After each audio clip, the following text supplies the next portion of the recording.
नमस्कार साथियों, मैं राजेश कुमार शर्मा आप सभी का आपके अपने जेएमडी क्लासेस में स्वागत करता हूं और ये आशा करता हूं कि आप सभी लोग स्वस्थ व प्रसन्न होंगे। तो चलिए दोस्तों, शुरू करते हैं आज की अपनी क्लास। तो आज की क्लास में हम चर्चा करेंगे फिजिक्स के बारे में। तो फिजिक्स जो कि क्लास 12 के विद्यार्थियों के लिए है, तो इसमें हम पॉइंट पढ़ाएंगे आपको वैद्युत द्विध्रुव के बारे में कि वैद्युत द्विध्रुव क्या होता है, उसको किस नाम से जाना जाता है। तो दोस्तों, वैद्युत द्विध्रुव को इलेक्ट्रिक डिपोल के नाम से जाना जाता है। इसमें डिफिनेशन के अंतर्गत क्या बताया गया है और बेसिक हम क्या समझ सकते हैं, तो उसके बारे में चर्चा करते हैं। तो देखिए, बेसिक के अंतर्गत आपको समझना है सबसे पहले कि द्विध्रुव क्या होता है। द्विध्रुव में दोस्तों हमें एक ऐसा निकाय बनाना है जो अल्पांश दूरी पर, जिसके मतलब जिसके बीच की दूरी कैसी हो, अल्पांश यानी कि कैसी हो, कम हो।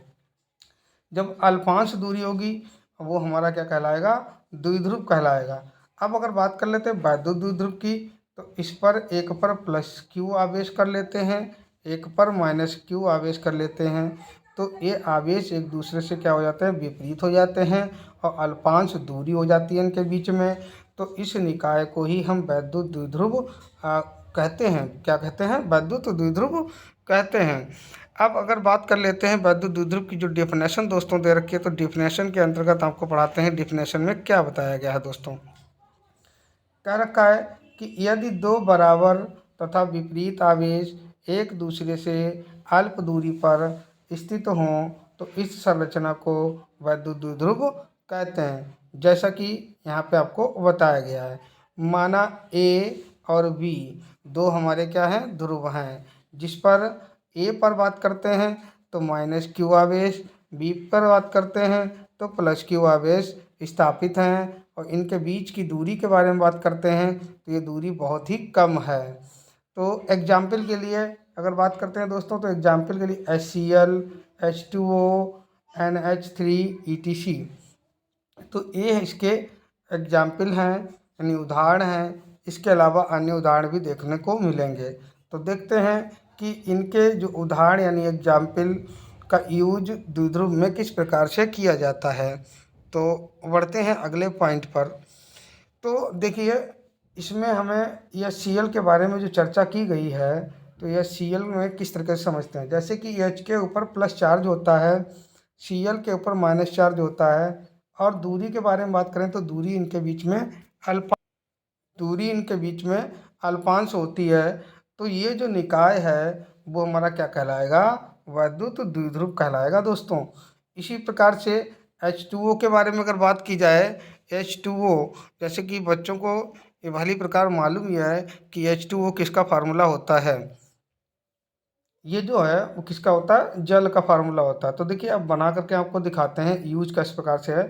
H2O जैसा कि अभी चर्चा कर चुके हैं, तो H के ऊपर प्लस चार्ज, क्योंकि मगर यहाँ क्या है, दो H हैं तो 2 यानी कि 2 प्लस के रूप में आ जाएगा, और इसके ऊपर माइनस चार्ज होता है, वो भी काय का, 2 माइनस का।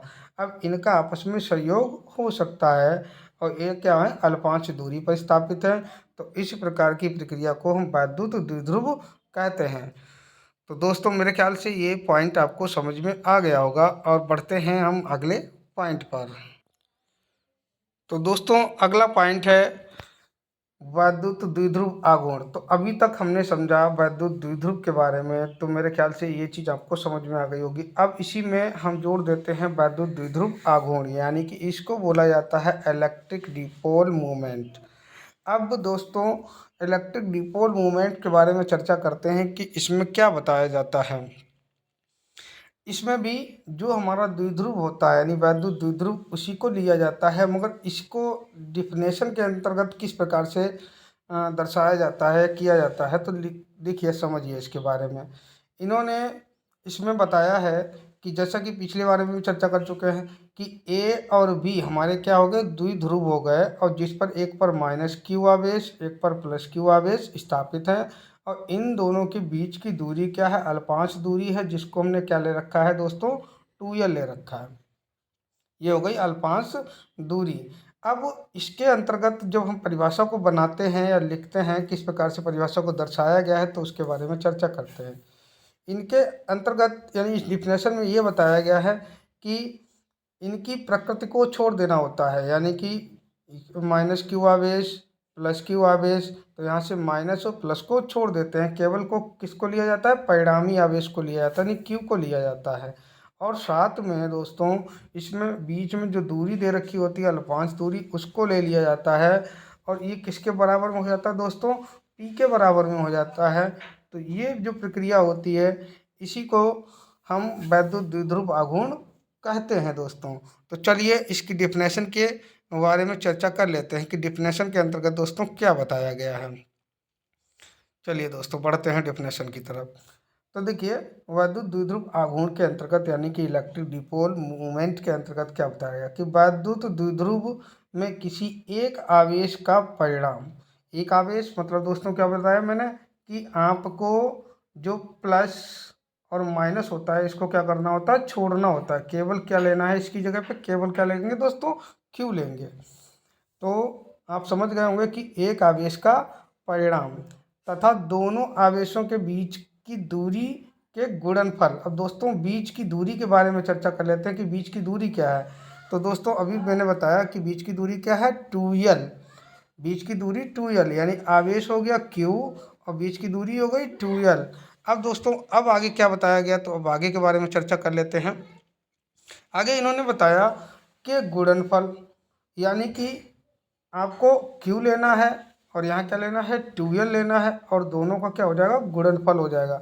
गुणनफल को वैद्युत द्विध्रुव आघूर्ण कहते हैं और इसको P के द्वारा प्रदर्शित कराते हैं। अर्थात P इक्वल में हमारे पास में रिलेशन आएगा Q इंटू में 2l। तो अब आपको ये चीज़ क्लियर हो चुकी होगी दोस्तों कि वैद्युत द्विध्रुव आघूर्ण क्या होता है, और ये इसका क्या है, डायग्राम है। पिछले डायग्राम में हमने दूरी के बारे में चर्चा ना करके सिर्फ ये बताया क्या था कि इसके बीच में अल्पांश दूरी होती है।